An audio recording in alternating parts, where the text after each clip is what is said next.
Hey there guys, Jason from Max Real Estate Center here. I am back and weed is legal. We need to talk about it.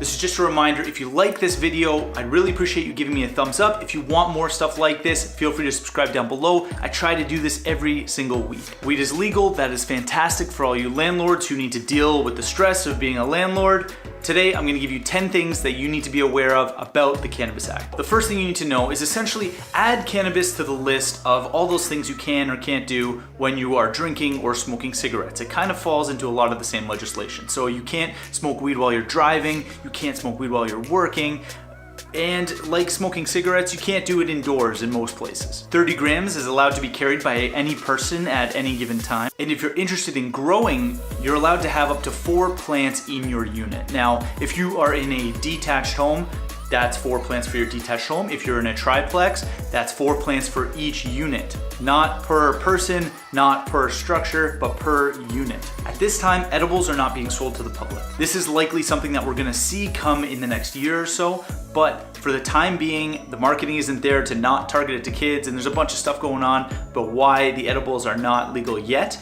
But that doesn't stop you from creating your own or producing your own edibles with weed that you buy online or grow for yourself. Now for condos, most condos are going to be deferring to the rule that they already have in place about not being allowed to disturb your neighbors. So if you are smoking inside or making a lot of noise, or there are problems being caused by you growing or smoking weed in your unit or smoking anything in your unit, that can be defaulted to not disturbing your neighbors. Some condos, however, have started implementing rules that are restricting where people can smoke, if they can grow, things like that. It gets very complicated to not step on people's human rights if they have medical needs or if they have been smoking for their whole lives. There are some condos, however, who are starting to implement rules that are going to restrict where people can smoke and how they ingest marijuana. As a landlord, it's going to be very, very important for you to know that you are able to put a clause into the new standard lease form that restricts smoking weed in the units if it's going to cause problems and disturb neighbors or destroy property. Can you evict a tenant who's smoking or growing within your unit?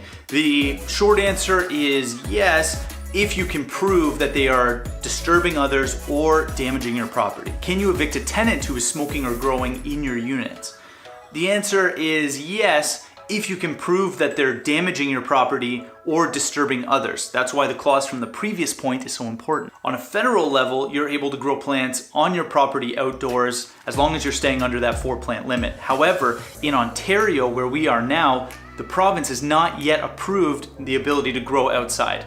I think they're kind of defaulting to the fact that we're going into winter now, no one's gonna try anyways, so they'll see how things work out over the next few months, and we'll probably see a decision about this by the spring. Lastly, as fun as the points are that I just made, it's important to know that each municipality has the right to change their regulations and their bylaws in how they want to interact with marijuana moving forward. Some cities have already said that they're not going to allow the private sale of marijuana when that comes through in a few months. And some have also said you can't smoke in parks or public spaces where the legislation currently, as a blanket, says that you can. So make sure that you are looking into your own city and your own areas to know how to interact with marijuana moving forward. And remember that if you're going to grow it safely.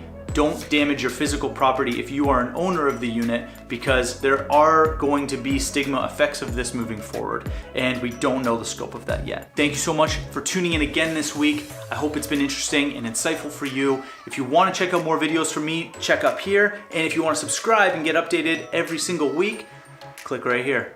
Thank you so much, guys. See you later.